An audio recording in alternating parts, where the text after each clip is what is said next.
Setting up shop. Hi everyone, welcome back to Setting Up Shop, your favourite podcast about setting up shop and becoming a small business owner, taking your craft business from a hobby into a business, maybe growing it, maybe even one day going full time with it. I'm Dan, a woodturner from the UK, and as always, are my friends Rasmus Loen, a blacksmith from Norway. Hello. And Heidi Jacobs, a potter from America. Hello. Proving that how low can you go? We could just keep going in rounds of that, couldn't we? Mm-hmm. All right, well today guys, we discussed it already, and we're going to talk about one of the subjects that I covered in the sort of the reel or the shorts, depending where you've seen it, which is the element of momentum. It's the element of kind of keeping your business going if you're not feeling it. But there's also the other part of it, which is, well, we can get to it a little bit later, but when you sort of like distract yourself or start comparing yourself to others who may or may not appear successful or appear to have things that you think you want and all of that kind of element. So we're going to start, I think, with the fact that you can never have a great day every day. You know, there are always going to be off days. And this goes back a little bit to talking about barriers and all of the kind of psychological aspect of things and with working. Now, for those of us like myself who are doing this part-time at the moment, and Heidi to a certain extent as well, it's not necessarily as much of a problem if you let things go for, say, a day. The problem comes if you really, really struggle like I do to then get started again. So if you were doing something regularly, like, you know, you always made sure you went out to your workspace every day to do at least half an hour, for instance, and then you skip one day, and then that means you don't go back in for 2 days, and then all of a sudden it's 3 days, and either there's a quote that's outstanding, or there's orders piling up, or you've got a market coming soon and you've not made stock, and it can be very detrimental and disheartening. Very similar in some ways to people who stop going to the gym and then have to try and start again. It can be a very similar kind of feeling. It's stretching your creative muscles rather than your physical ones, as it were. So given that's the situation, Heidi, if we chat to you first about this, because you're still, I feel you're still on that kind of, I mean, you're not on a 50-50 split from an income perspective, and certainly this year after, you know, your health issues, you've reined a lot of stuff back in. But I would say you're still firmly in the camp of you've got regular customer orders each month that you could scale up if you chose to do so to a certain extent. So you're kind of, you know,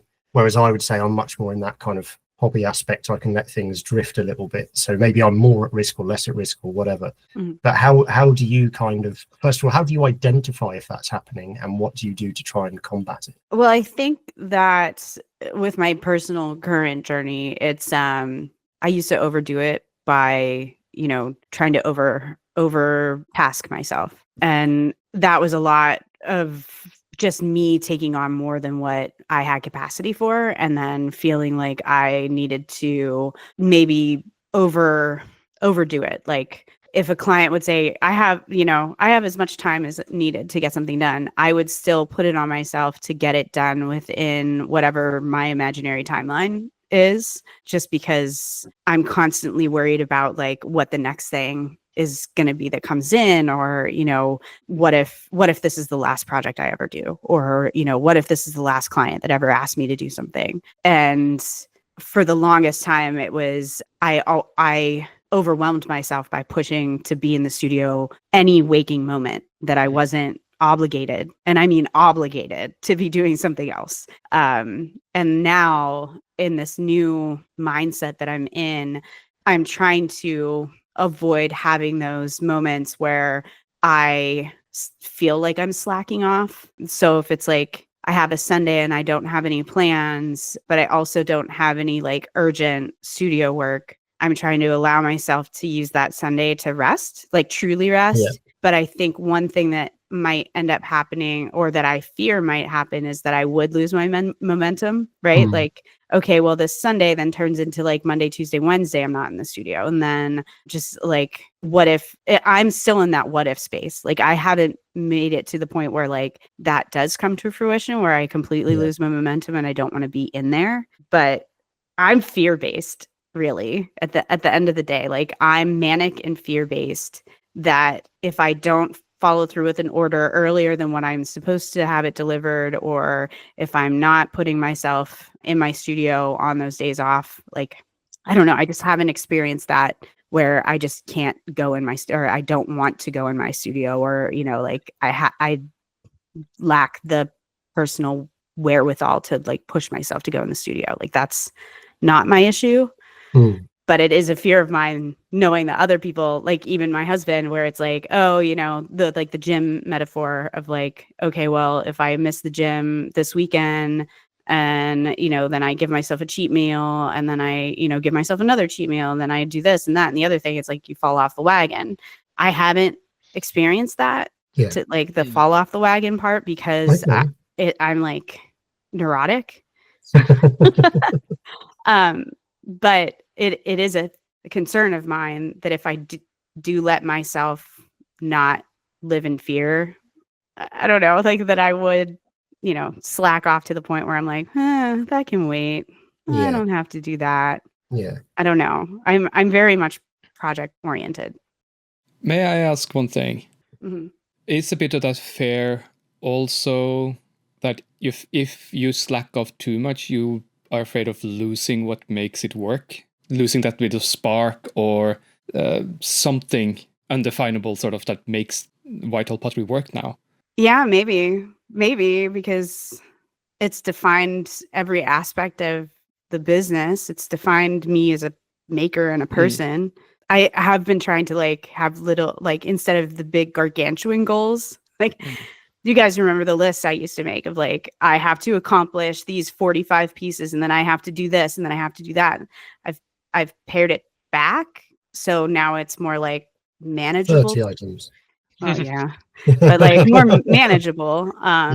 So instead of saying I can spend this entire weekend, Saturday and Sunday, the entire weekend in the studio and bang out these 4 orders that I have, and then not have to worry about it during the week, I'm allowing myself to worry about it during the week, like spreading it out a little bit more. So not just like burdened all weekend long.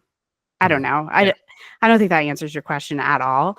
But to some extent, yeah. I'm like waffling through it because I don't know that I've, at least with the pottery, I don't know if I've hit that point where like I don't want to be in my studio, or I can't get the gumption to go work. It's not part of my psychology. It's interesting because I was obviously projecting a little bit there without necessarily realizing, and because I'm kind of the opposite. Like if I agree to do a commission for someone and I ask them the time limit and they basically don't give me one, they're like, oh, just whenever, like it's no rush, I will literally put that thing off for as long as possible. Like even if it's a simple job, more often than not, it's something I've not done before, and I've accepted it as a commission because I know that I could do it with a bit of practice and it's interesting and it will push my skill set. But I then allow the fear of, but what if I get it wrong? Which realistically doesn't matter. It would just be, well, yes, the client purchased timber at your recommendation, but if you screw that up, it's not super rare. It's not like it's a, you know, this was handed down from my great grandfather and we want you to make it into a nice thing. It's more often it's off the shelf stuff. Right. And I could easily get a replacement part. Yes, that would eat into my profit, but it's not a risk as such. But I still allow the fear to dominate my kind of, oh yeah, well, I'm not ready to do that yet. I'm not ready to make that piece yet. But then it also can become a weird situation where, although I won't do that project, it's a bit like procrastination. Oh, well, I don't want to do that, so I do all these other things. So you then start finding other stuff that's still related to do. But that's not the same as when, you know, you might not do anything to do with the business for a day or a couple of days, and then I can start to struggle. And it's not that I don't want to do the business anymore or anything. It's just like, but it was really nice outside in the sun last night and just watching the world go by and, you know, having a drink and whatever. And actually it's a nice day again tonight. And, you know, they're not here every day. And maybe, actually we're gonna have a barbecue later. So, you know, and you can allow yourself to get tempted away from all of those things are true, but you could still put in like 15-20 minutes doing some emails that you've not bothered responding to yet, or updating your balance sheet. You know, it's really mundane, like horrible admin stuff that you know doesn't take very long. and it doesn't involve you having to go to your creative space and make a mess, or like think about, oh well, I've got to change my clothes to do that and do this and everything else. I get in some ways quite jealous of the makers who have got something that they can do in front of the telly.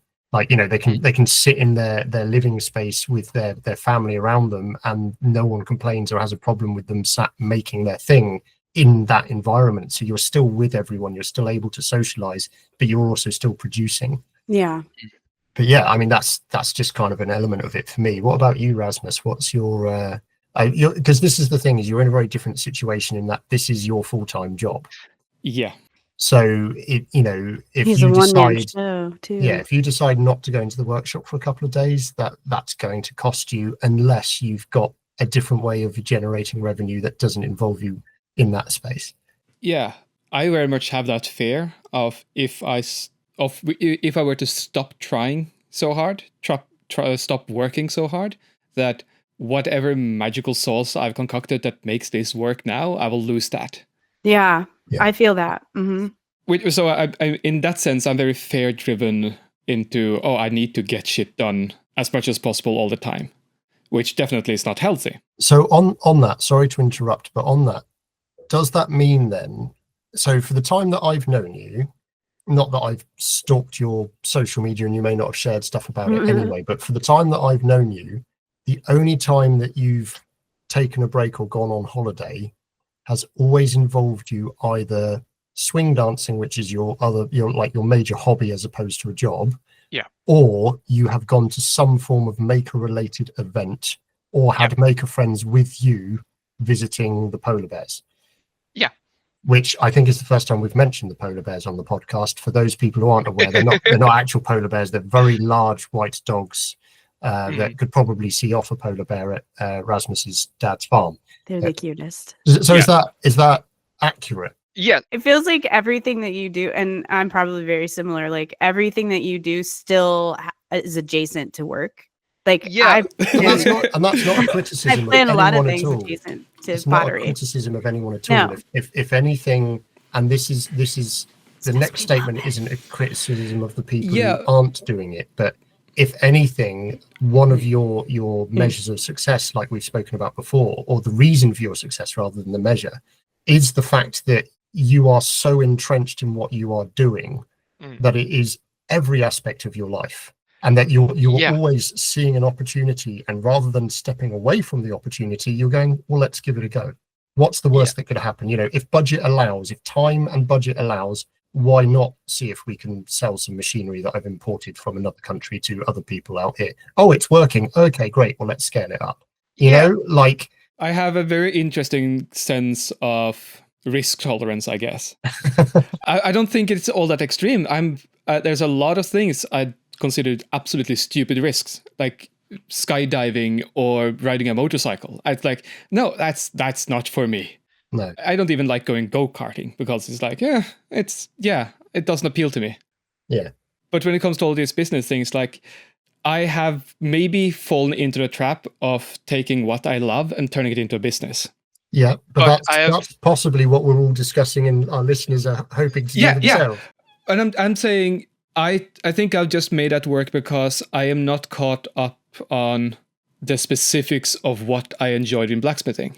It's more of, what can I do that allows me to do the thing I love as much as possible? Yeah. And like, I love the history of old tools, and I like teaching the blacksmithing, and I like seeing other people get so sort of enthralled in the magic of it that they want to do it themselves.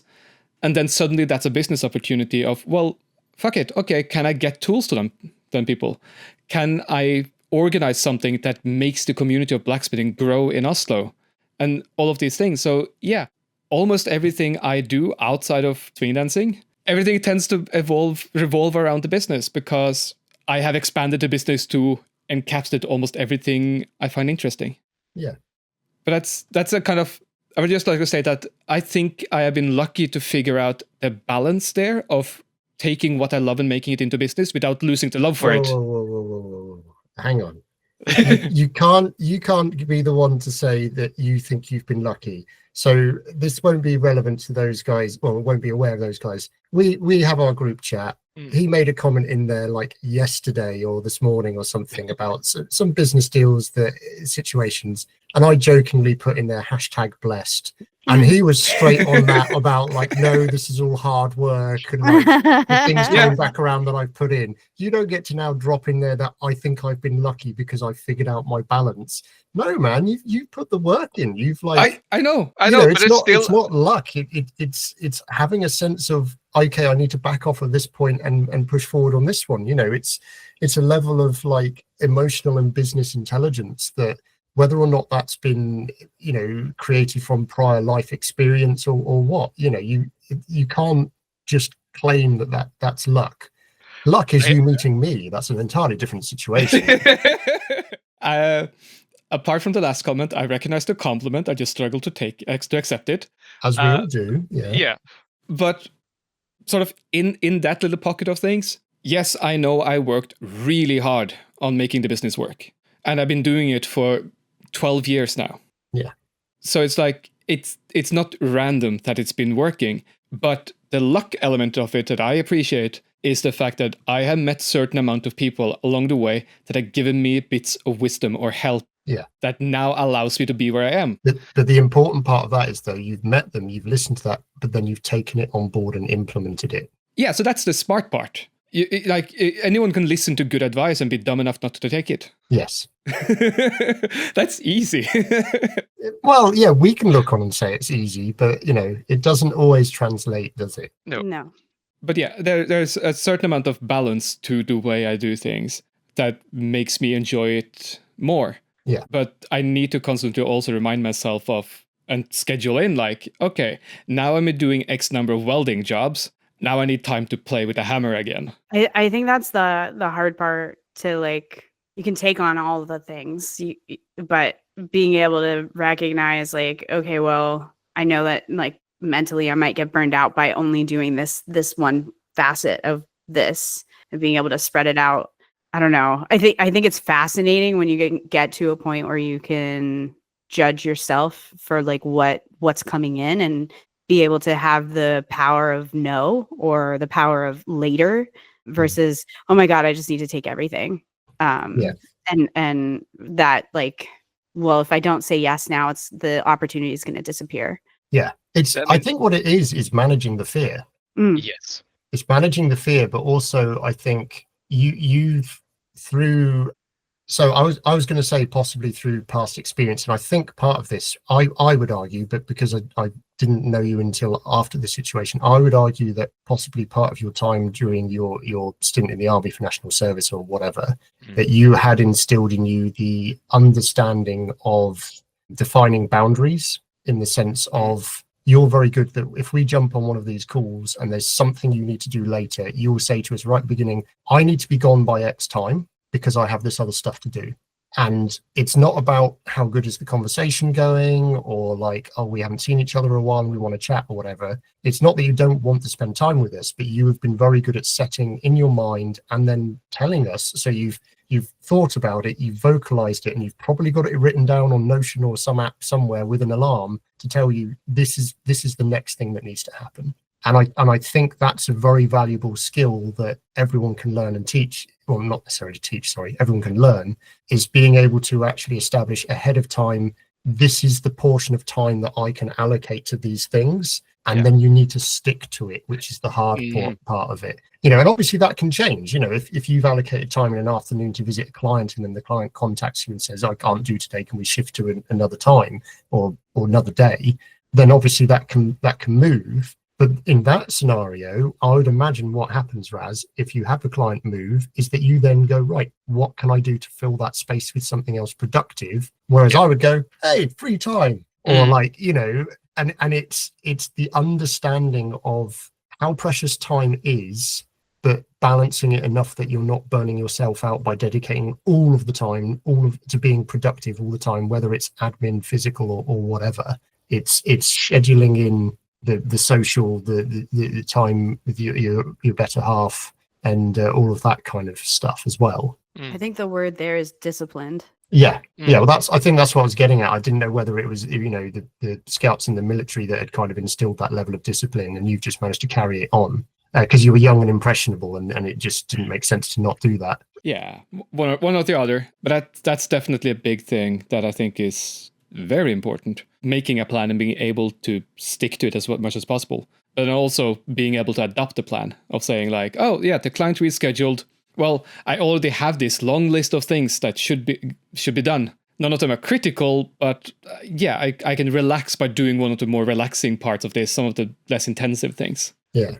But again, that's the thing is you've got a list somewhere of not priority but needs to be done, and you can just pull that up. And if it was Heidi who had that list, there'd probably even be time frames next to each one as to approximately how long each task should take, and therefore you can pick one relevant based on the actual thing. I'm just basically really, really being down on myself today on my lack of discipline or organizational skills compared to you guys. But yeah, I think that's definitely interesting to see the way in which you both kind of work in that regard, and the way in which you handle that kind of situation. So, because we need to maintain momentum, and it's been too much of a Rasmus love fest already today. Sorry. No, it's fine. It's fine. I also alluded to, in possibly not the same short reel, but a different one, that if we talk about the comparison to other people, and with social media these days, this can be very, very difficult. Even if we know, oh yeah, but not everything you see on there is accurate or true. I saw the other day, and I'm sure this is true, and I don't think anyone makes this one up necessarily, but we will all have seen some form of a video of a person who is nominally a small-time creative person who is doing it alongside their full-time job, who has suddenly had a video go viral. Or you could argue that this is a video they have created as a marketing engine to try and make it go viral, to make it look either way. Whatever the situation is, typical scenario, oh, I can't believe this, it's live, and you see like these orders dropping in, and they don't understand why it's happening, and then they potentially don't have enough stock to fulfill orders, so they're having to buy more stock, but the stock previously would have lasted 6 months, and and there's tears of joy and everything else. And I truly hope that all of those videos are accurate, and that those people are having an amazing, successful time. But the point I had got to in the short video was, just because you're seeing all that doesn't mean that they literally started their job the day before. This isn't no one has had that epiphany moment and then just launched it out and everyone's seen it straight away and bought it. Those of us who have tried to build websites ourselves about our very niche thing will be very quickly aware about the amount of information you have to understand in order to build the website, how to produce it so that it's properly optimized for web searching, and to try and make people aware of it, and how much money and time you have to do to push it out there so that people physically see your stuff. And that's before you've done any marketing. So the amount of work to get someone to being an overnight success, I think, is a lot more than people recognize or widely recognize from a social media point.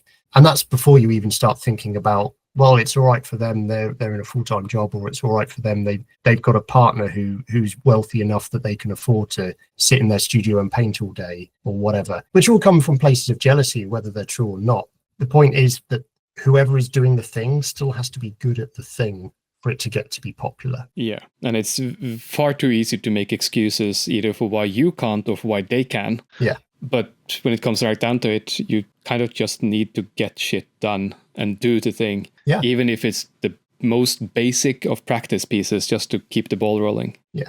At least that's often how it feels for me. Like, oh, I know I should make more nails. I have people who wants to buy hand-forged nails. I hate forging nails. But I also kind of hate forging nails because I haven't have a good system for doing them, and I don't feel like I'm good at them. Yeah. So maybe if I just take the time and do the work, maybe I won't love it, but at least I'll tolerate doing it, and I know I can make money with it. Yeah. I want each of you to think this for a minute, and you don't have to name names. Bobby Duke.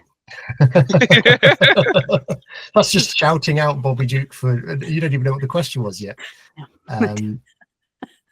But can either of you think of, we're flipping on. I love how Bobby Duke probably is the right answer anyway. No. Can either of you think of a creative person or maker who makes outstanding work that is known to very, very few people because they either are not interested in shouting about it because, you know, they make outstanding work, but they've got enough business from people that they don't need to really push it or don't fancy pushing it, or just genuinely don't understand, and this is more likely to be the case, they don't understand how good their work is, and so they are too scared and don't want to shout about it on the internet and whatever else. And it might be a generational thing, you know. I can think of a few. Okay, well, you don't have to name names, but if you want to, that's fine. Can you give us an example of what the person does and why it's amazing or different from other people? I would say the lad I had come help me teach a chef knife making class in January that I taught the first blacksmithing class to 6 years ago. Okay. Jermund, he is an outstanding knifesmith at this point. He's absolutely one of the best I know. But he doesn't fully recognize that because he's just dabbling in it. He's just having a bit of fun. And he's spending a lot of time on every single knife. Yeah. But that shows. Yeah. So he doesn't think he is any good because he feels like he's spending far too much time on everyone. But he's also learning to make the quality and recognize what quality is. That's a good example. Heidi? 1 second, my husband is humming a song. Okay. So I told you the answer wasn't Bobby Duke, honestly. Sorry. do all the way upstairs. My door was open. Wonderful. He always wanted to have a 15 minutes of fame. So we won't get it on this podcast. 2 seconds. You know, I live in Pittsburgh, and we're adjacent to the Appalachian Mountains, and there are an incredible amounts of craftspeople in this region that just do it for the love of crafting. They do it for the love of the pottery or metalworking or leatherworking, and a lot of them, it's heritage. You know, their daddy did it, their pappy did it, their great pappy did it. You know, like it's generationally brought to them, and the amount of talent in the region is just incredible. But the only way that you know about it is by visiting and, you know, going and patronizing the stores, or, you know, even taking the time to visit the workshops and stuff, because they do open the shops for people to come and see. And that's where it's like that whole, like, if a tree falls in the forest, does anybody hear it? Yeah. Like, if it's not known about on the internet, does the talent exist? Well, of course it does, but it just isn't measured in the way that maybe we are getting used to things being measured from a popularity standpoint. But there are a couple of people out there that are starting to record, you know, these folks and what they're making from, you know, these people that can just like whittle these amazing birds and things that look like they're legitimately alive, to these people that have been, you know, making pottery in wood kilns in the mountains that only sell certain parts of the year. People are starting to document their existence. And I think it gets lost in all the commotion of people chasing numbers and chasing likes. That and I want to say, like, a couple of years ago when we gave up making videos on YouTube, it was a realization for us that, like, our worth and our ability and our talent had nothing to do with whether or not somebody clicked on a video or made a comment. And then it was like, well, making the videos takes more time than, you know, doing the craft. Why am I focusing on trying to become a videographer and a storyteller when all I really want to do is, like, throw on the wheel? It's like paring that back and seeing those people that have just stayed in their shop and done the business of the shop work. It's like, I don't want to project onto them what I feel like you should have 1 million followers because you're so good. But I also recognize the work that it takes to get those 1 million followers. I mean, Matt Cremona just did a interview last night with another maker, and he was talking about, like, when he first started, he was, you know, very young man, and he was just talking to a camera. He had no idea that what he was doing was going to end up pushing him in the direction that he's in now, where he's like selling lumber, he's selling fine furniture that he's making in his shop. He had no idea at that point that just talking to a camera was going to inspire him to, you know, buy the equipment to be able to do all those things. Yeah. So was it luck? Was it perseverance? What was the magic sauce there for him? And I mentioned Bobby Duke earlier. He started at the same time we did, Yeah. but he's got this infectious personality that Yeah. goes along with the ridiculous amount of talent that he has. He is also positively insane. He is insane. But he's such a bright spark that it kind of makes sense that social media would work for him. Yeah. Because he tells a good story. Yeah. He's engaging, he's funny, and the end result is really flipping cool.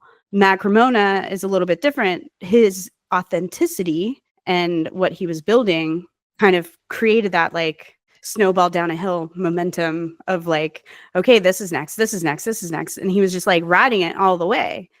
And that end result, I mean, it's still growing, obviously, but the end result was bigger shop, bigger audience, you know, bigger orders, larger equipment, then had to get a bigger house. And that, you know, like those are the kind of things that he was open to what was being brought to him. Yeah. Versus being obsessed about what he didn't have. Yeah. At the beginning. He had a little shop. He was caring for children in his home as a stay-at-home dad. Had just lost his job and was just kind of putting it out to the world like, hey, this is what I'm doing. Come along for the ride. And people chose to.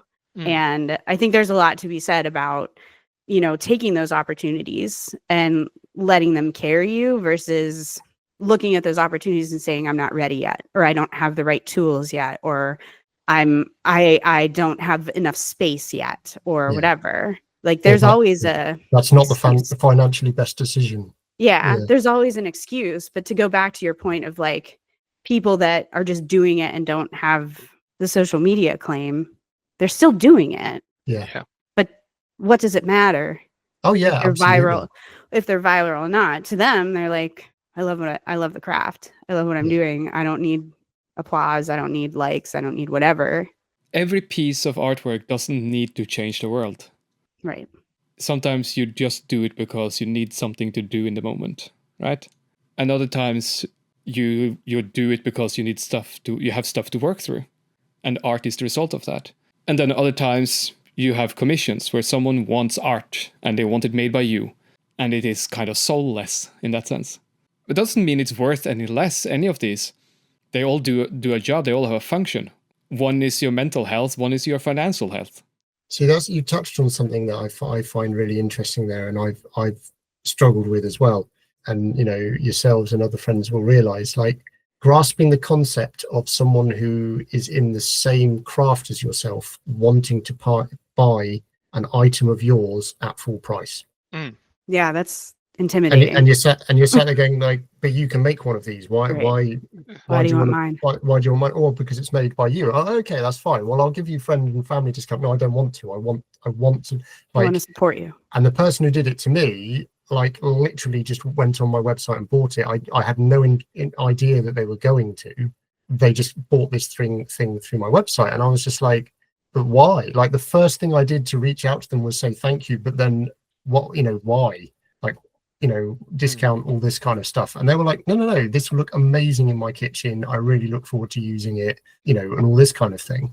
And that, you know, actually, people will hardly be surprised to find by now, actually gave me like negative momentum rather than positive momentum. Really, yeah. Because I had to spend so much time trying to psychoanalyze myself as to why first of all they would want to do that, but then why was that bothering me that they would want to do that? Why couldn't I just go, oh cool, thanks very much, post the item. Found a rut, you know? And so I got in a rut, and then that did slow me down for a little bit. Fortunately, I had a market coming up, so I had to be, you know, as we've said in the past, I need that deadline. I need that driving force of, you can't turn up to a market with nothing on the table, so you need to make stuff, or whatever the case may be. Right.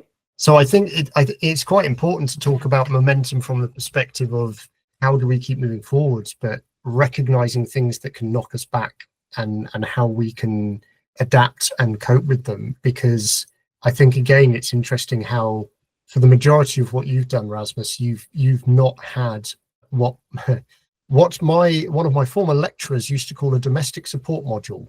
What he means by that is a partner. Yeah. I need to write that down. Yeah, domestic support module. I need a t-shirt.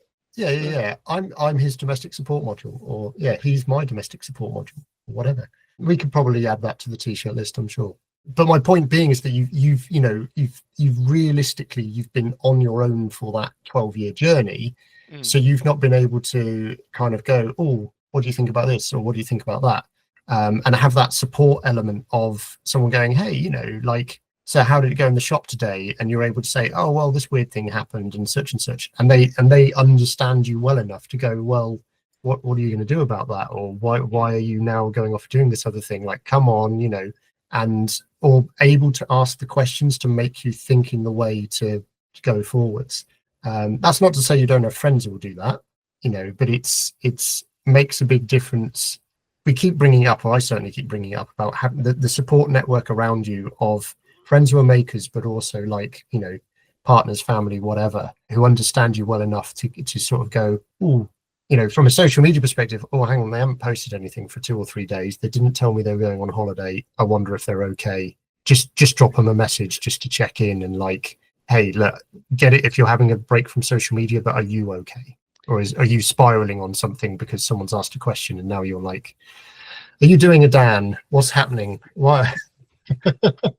I was realizing as you said that I've been using the social part of social media quite a lot for that. Okay. Like doing all of this has changed and developed a lot over the years, but like recently now, my habit is that I try to do Instagram stories, not every single day, but often enough that I sort of can sum up what happened during the day or the last couple of days easily for someone. Okay. Yeah. And I realized that that's have been exactly that function for me, of having that slight feeling of I'm done with work, let me sum up how it went, and maybe it inspires someone, maybe I get some feedback, maybe I have a problem and I get some help with it. But all the time it's kind of like using the social part of social media and trying to use it for quote unquote good. Like it all becomes marketing sort of, but that doesn't mean that's the main function for me. Yeah, having a sounding board or whatever, or creating one. Yeah, or just having, like you say, because sometimes you're not aware of the reaction you're having, but other people who know you are going like, so you said this and then you went directly into that, or I can see on you that this affected you. What's going on there? What you're thinking? What's your plan? How are you doing? And having someone that's willing to do that is immensely powerful. Yeah. Because like, which is very cliche, but you don't know what you don't know unless someone points it out to you. Yeah. No, absolutely. Absolutely. So we've taken a very meandering route, and it's a good job it wasn't, the conversation today wasn't about staying on point, but it was about momentum. As if we ever stay on point. How dare you? How dare you? We're talking about momentum and allowing yourself to keep moving forwards, and how do you keep going forwards, and how do you stop the momentum from going backwards, and all that kind of stuff. And we had a very lovely quote that Rasmus said before we got started, actually, and I'll quote it verbatim. So apologies to if my mother-in-law ever listens to this and hears me use a curse word. The world, bearing in mind as well, English is not his first language. The world never stops just because you have a shitty day. Okay? You made that sound almost smart. Well, I converted part of the second half of it. But the world, in English, it would be the world doesn't stop just because you had a bad day. Yeah, and the world will... grammar and such. Yeah, grammar and language, it's fine.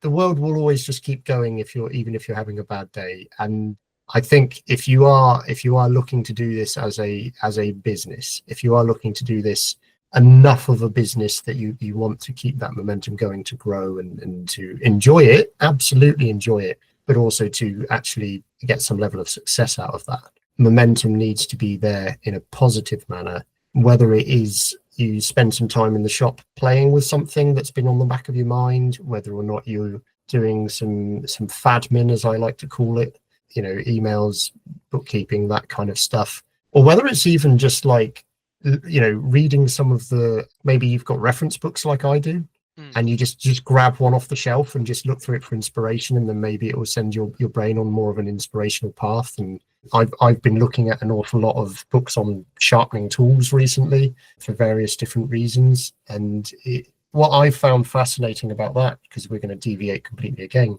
is when you get a book that's on sharpening tools that you don't normally use, and you're suddenly looking at, oh, okay, so hang on a minute, if I was to try and sharpen a scythe because I'm cutting grass or something with it and I'm doing this by hand, what are the important points to get it so that it is going to last all day, or enough that you can keep it honed during the day and all that kind of stuff. And so it starts to play with your brain, and you distract yourself almost from the parts that aren't necessarily as exciting and are holding you back.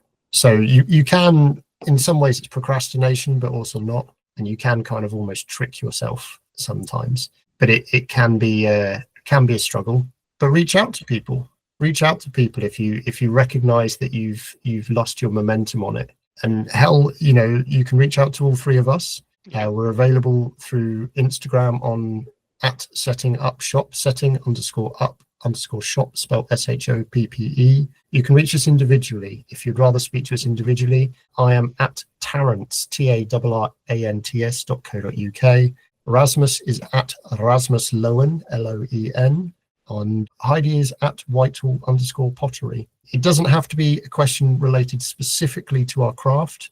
I had one earlier today from a guy in the UK asking me about how he got insurance on products that he was selling. For the customers who are using the products and getting the insurance and stuff. And he was about to go to an insurance adjuster, and he was worried about the cost. And thankfully, I was able to point him towards a company in the UK that cover all of that up to £10 million worth for like £38 a year. So, there are things like that if we don't know the answer, we will try and find someone we can point you towards who does. But certainly, if you've lost momentum, if you're unsure, if you don't know who else to call, then, well, we're not Myth or Ghostbusters, but we can give you a hand. If you've made it this far, all the way through, then thank you very much for listening. And we look forward to seeing your ears listen to us again in the future through the mystical realms of whatever podcasting app you have got. I'm clearly getting a bit delirious, so we'll say bye now. Bye. Bye. See you.